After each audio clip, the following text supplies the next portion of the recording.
Unang-una po, sinabi naman po ng Pangulo na ito po ay nasa kamay na po ng Senado. At hindi po makikialam ang Pangulo kung ano man po ang nangyayaring pagdedebate sa Senado. May kanya-kanya pong ideya dito. May nagsasabi po, mga eksperto rin, na maaari pong tumulay or tumawid sa 20th Congress dahil ayon na rin po sa isang Supreme Court decision, ang Senado po ay itinuturing na isang continuing body.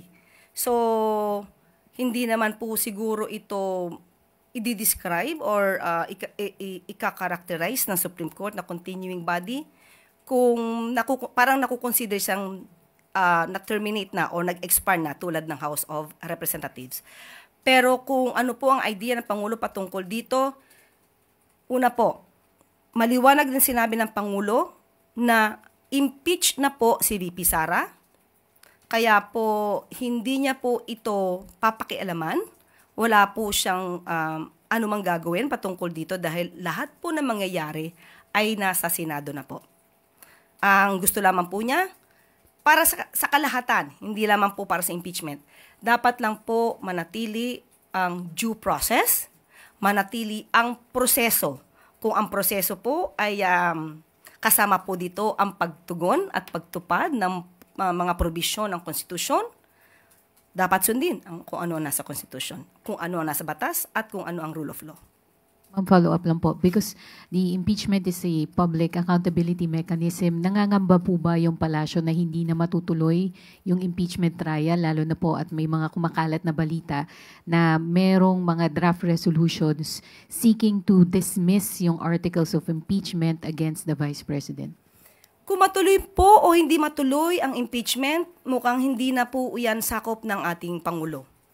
Ang gusto lang namin pong parating, sana po ay wag ipahid sa Pangulo kung ano man po ang magiging desisyon ng Senado dyan. Kasi marami po tayo nakikita, katulad po ng ibang mga protesters, ginagalang po natin ang kanilang mga opinion at mga ginagawa. Protesters na gustong ipatuloy ang impeachment trial. Pero sana po ay iwaksin nila sa kanilang isipan na may kinalaman po ang Pangulo dito dahil yan po ay solely the responsibility of the Senate. Nasa kamay na po ng Senado kung ano po ang gagawin po nila dito patungkol sa impeachment proceedings. Respect to Representative Manuel. And we hope that he will also give respect to the President by not making and creating such kind of intrigues. Intriga po ito. Alam naman natin kung sino ang marunong at eksperto sa paggawa ng intriga at pagplanta ng ebidensya. So wag niya na po sanang gayahin ito. Kumbaga sa pelikula, kokopyahin ko lang pero babaguhin ka ng konti. Do not be like a second-rate, trying hard copycat. Okay? So, unang-una po, mali na po ang sinabi po ni Representative Manuel nung sinabi niyang ayaw niya nung impeachment process. Ang sinasabi daw po niya na parang why is he sending signals that he is against the impeachment process? Okay. So, bakit pa siya nagme-medal? Meron ba siyang isyong ayaw na diba? Unang-una, wala po siyang sinabi na ayaw po niya ng impeachment process. Maliwanag po nung tinanong ito sa Kuala Lumpur, ayaw niya po ng impeachment. But the problem is, VP Sara is already impeached.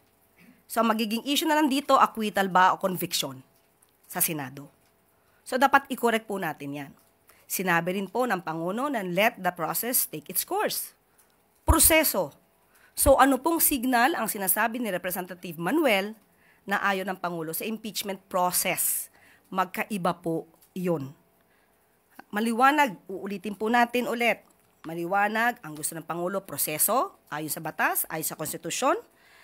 At gugustuhin po ba niya na ni Representative Manuel na lumabas na ang Pangulo ay nagdidikta sa Senado, at maipakitang isang rubber stamp lamang ang Senado. Hindi natin gugustuhin yon. At lagi naman pong sinasabi ng Senado na independent body sila. At meron tayong separation of powers.